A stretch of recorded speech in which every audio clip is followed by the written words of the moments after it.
അനൂപ്, ഒരു നിയമസഭാ മണ്ഡലം ഈ ഒരു വോട്ടെടുപ്പിനോട് പ്രതികരിക്കുന്ന രീതിയെക്കുറിച്ചാണ് നമ്മൾ പറഞ്ഞതെങ്കിൽ വയനാട്ടിലേക്ക് വരുമ്പോൾ ഒരു ലോക്സഭാ മണ്ഡലമായി അല്പം കൂടി കടന്നുള്ള വലിയ ക്രമീകരണങ്ങൾ, ബൂത്തുകളുടെ എണ്ണം അടക്കമുള്ള കാര്യങ്ങൾ, സ്ഥാനാർത്ഥികളുടെ എണ്ണത്തിലും ആ ഒരു വ്യത്യാസമുണ്ട്. ആ നിലയിൽ എല്ലാവിധമായ ക്രമീകരണങ്ങളും പൂർത്തിയാക്കിക്കൊണ്ട് വയനാടും ഇന്ന് പോളിംഗ് ബൂത്തിലേക്ക് നീങ്ങുകയാണ്. അനൂപ്, ഇപ്പോൾ നിൽക്കുന്ന സ്ഥലം മുണ്ടക്കൈയാണ്. മുണ്ടക്കൈയെ സംബന്ധിച്ചിടത്തോളം ഉരുൾപൊട്ടൽ ദുരന്ത മേഖലയാണ്. അതിനുശേഷമുള്ള ഒരു തെരഞ്ഞെടുപ്പിന്റെ ഒരു സ്വഭാവത്തിലേക്ക്, രീതിയിലേക്കൊക്കെയും അവിടുത്തെ ജനങ്ങളും ഇപ്പോൾ വരികയാണ്, പ്രതികരിക്കുകയാണ്. പ്രത്യേകിച്ച് ദുരന്തബാധിത മേഖലയ്ക്ക് അടക്കമുള്ള ക്രമീകരണങ്ങൾ ഈ ഒരു ദിവസം എങ്ങനെ?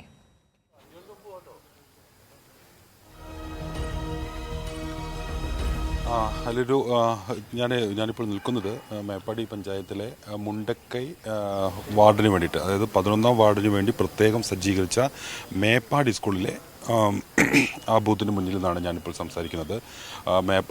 അവിടെ ചൂരൽമലയിൽ 2 ബൂത്തുകളാണ് സജ്ജീകരിച്ചിരിക്കുന്നത്. 10ാം വാർഡും 12ാം വാർഡിനും വേണ്ടിയിട്ടാണ് ചൂരൽമലയിൽ 2 ബൂത്തുകൾ സജ്ജീകരിച്ചിരിക്കുന്നത്. അതോടൊപ്പം മേപ്പാടി സ്കൂളിൽ, അതായത് ഈ ദുരന്തം നടന്ന 11ാം വാർഡിലെ ബൂത്താണ് ഈ മേപ്പാടി സ്കൂളിലേക്ക് മാറ്റി സ്ഥാപിച്ചിട്ടുള്ളത്. അതിന് മുൻവശത്താണ് ഞാനിപ്പോൾ നിൽക്കുന്നത്. ഈ വിധത്തിലൊരു സജ്ജീകരണം ഈ ചൂരൽമല, മുണ്ടക്കൈ ഭാഗങ്ങളിലെ ആളുകൾക്ക്, വോട്ടർമാർ, അവരെല്ലാം 17ഓളം തദ്ദേശ സ്ഥാപന പരിധിയിലെ വിവിധ സ്ഥലങ്ങളിലേക്ക് താൽക്കാലിക പുനരധിവാസത്തിന്റെ ഭാഗമായി മാറ്റി താമസിപ്പിച്ചവരാണ്. അവർക്കെല്ലാം വോട്ട് ചെയ്യാൻ ഇവിടെ എത്തേണ്ടതുണ്ട്. മുണ്ടക്കൈ വാർഡിലുള്ളവർ എനിക്ക് പിന്നിൽ കാണുന്ന ബൂത്തിലാണ് എത്തുക. മറ്റുള്ളവർ ചൂരൽമലയിലേക്ക് എത്തേണ്ടതുണ്ട്. ഇതിനായിട്ടുള്ള പ്രത്യേക വാഹന സൗകര്യമെല്ലാം KSRTCയെ സഹകരിച്ച് തെരഞ്ഞെടുപ്പ് കമ്മീഷൻ ഏർപ്പെടുത്തിയിട്ടുണ്ട്. അതിൽ വോട്ട് വണ്ടി എന്നൊരു പേരിലാണ് അവിടേക്കുള്ള ആളുകളെ സൗജന്യമായി അവിടേക്ക് എത്തിക്കാനും തിരിച്ചെത്തിക്കാനും എല്ലാമുള്ള സൗകര്യം ഏർപ്പെടുത്തിയിരിക്കുന്നത്. ആ വിധത്തിലൊരു സജ്ജീകരണം ഈ വിധത്തിൽ മുണ്ടക്കൈ ചൂരൽമല പ്രദേശത്തുള്ളവർക്ക് വേണ്ടി സജ്ജീകരിച്ചിട്ടുണ്ട്.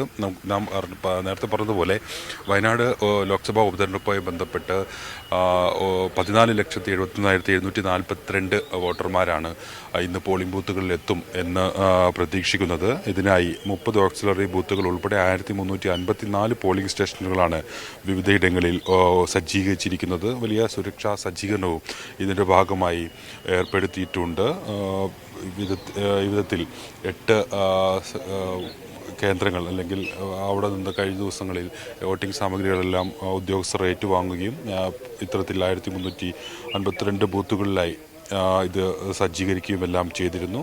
ഞാൻ നേരത്തെ സൂചിപ്പിച്ചതുപോലെ ഉരുൾപൊട്ടൽ ദുരന്തമുണ്ടായ 10-12 വാർഡുകളിലെ വോട്ടർമാർക്കായി 2 ബൂത്തുകൾ പ്രദേശത്തും 11ാം വാർഡിൽ ഉൾപ്പെട്ടവർക്കായി മേപ്പാടി സ്കൂളിലും പ്രത്യേക പോളിംഗ് ബൂത്താണ് ഏർപ്പെടുത്തിയിരിക്കുന്നത്. ആ പോളിംഗ് ബൂത്തിൻ്റെ ദൃശ്യങ്ങളാണ് ഇപ്പോൾ നാം കാണുന്നത്. വലിയ സുരക്ഷാ സജ്ജീകരണങ്ങളും ഇതുമായി ബന്ധപ്പെട്ട് ഏർപ്പെടുത്തിയിട്ടുണ്ട്. വയനാട് ലോക്സഭാ മണ്ഡലം ഉപതെരഞ്ഞെടുപ്പിൽ 16 സ്ഥാനാർത്ഥികളാണ് മത്സരിക്കുന്നത്. പ്രധാന മുന്നണികൾക്ക് പുറമെ കൂടുതൽ സ്വതന്ത്രന്മാരും ഈ തെരഞ്ഞെടുപ്പിൽ ജനവിധി തേടുന്നുണ്ട് എന്നുള്ളതാണ് ഏറെ ശ്രദ്ധേയം. ഏതായാലും വലിയ തെരഞ്ഞെടുപ്പ് പ്രചാരണത്തിൻ്റെ ഒരു മാസക്കാലം പിന്നിട്ടാണ് ഈ തെരഞ്ഞെടുപ്പിലേക്ക് കടക്കുന്നത്. വലിയ രീതിയിലൊരു ജനപങ്കാളിത്തം മുന്നണികളുടെ പ്രചാരണങ്ങളുടെ എല്ലാം ഭാഗമായി വിവിധ പ്രചരണ പരിപാടികളിലെല്ലാം ദൃശ്യമായിരുന്നു. ഏതായാലും അതിൻ്റെ എല്ലാം ഒരു പ്രതിഫലനം ഈ പോളിംഗ് നിരക്കിലും ഉണ്ടാവും എന്നാണ് പൊതുവിൽ പ്രതീക്ഷിക്കുന്നത്. ആ വിധത്തിലുള്ള സജ്ജീകരണങ്ങൾ മുന്നണികളും തെരഞ്ഞെടുപ്പ് കമ്മീഷനുമെല്ലാം ഏർപ്പെടുത്തിയിരുന്നു. അതിൻ്റെ ഒരു ഫലം കൂടി ഇതിൽ ഉണ്ടാകുമെന്നാണ് പ്രതീക്ഷിക്കുന്നത്. ഏറ്റവും പ്രധാനപ്പെട്ട കാര്യം ഇതുതന്നെയാണ്. ചൂരൽമല, മുണ്ടക്കൈ ദുരന്തബാധിതർക്കായി ഏർപ്പെടുത്തിയിട്ടുള്ള പ്രത്യേക സജ്ജീകരണങ്ങൾ. അതിൻ്റെ ഭാഗമായി ഈ മുണ്ടക്കൈയിലും അതോടൊപ്പം മുണ്ടക്കൈയിലല്ല, ചൂരൽമലയിലും അതോടൊപ്പം മേപ്പാടി സ്കൂളിലും ഇതുമായിട്ടുള്ള സജ്ജീകരണങ്ങൾ ഏർപ്പെടുത്തിയിട്ടുണ്ട്. അവിടേക്ക് ആളുകൾ എത്തി തുടങ്ങുന്നുള്ളൂ. രാവിലെ തന്നെ ഇപ്പോൾ മേപ്പാടി സ്കൂളിൻ്റെ ഈ ബൂത്തിൽ ഏതാണ്ട് കുറച്ച് പേർ രാവിലെ തന്നെ എത്തി വോട്ട് രേഖപ്പെടുത്താനുള്ളൊരു ശ്രമമാണ്. ഏതാണ്ട് 7 മണിക്ക് തന്നെ, കൃത്യം 7 മണിക്ക് തന്നെ പോളിംഗ് ആരംഭിക്കും എന്നാണ് ചുമതലയുള്ള ഉദ്യോഗസ്ഥർ പറയുന്നത്. വൈകിട്ട് ഓടുകൂടി നമ്മൾ പ്രതീക്ഷിക്കുന്നത് പോലെ പ്രത്യേകിച്ച് ഈ ദുരന്തബാധിത മേഖലയിൽ നിന്ന് മാറ്റി താമസിപ്പിച്ചവർ ഉൾപ്പെടെ മുഴുവൻ പേരും എത്തി വോട്ട് രേഖപ്പെടുത്തുമെന്നാണ് എല്ലാവരുടെയും പ്രതീക്ഷ. അതിനുള്ള സജ്ജീകരണങ്ങൾ എല്ലായിടത്തും നടന്നു കഴിഞ്ഞു. ഇപ്പോൾ പല മേഖലകളിലും മോക്ക് പോൾ ഉൾപ്പെടെ പൂർത്തീകരിച്ച് യന്ത്രങ്ങളുടെ അല്ലെങ്കിൽ വോട്ടിംഗ് മെഷീനുകളുടെ ഇതെല്ലാം പരിശോധിച്ചിട്ടുണ്ട്. ആ വിധത്തിൽ പരമാവധി ഇത്തരത്തിൽ പ്രശ്നങ്ങളില്ലാതെ സമാധാനപൂർണ്ണമായി തെരഞ്ഞെടുപ്പ് നടത്താനുള്ള ശ്രമത്തിലാണ് എല്ലാവരും. അതിൻ്റെ ഭാഗമായുള്ള പ്രത്യേക സുരക്ഷാ സംവിധാനങ്ങളെല്ലാം ഞാൻ നേരത്തെ പറഞ്ഞതുപോലെ സജ്ജീകരിച്ചിട്ടുണ്ട്.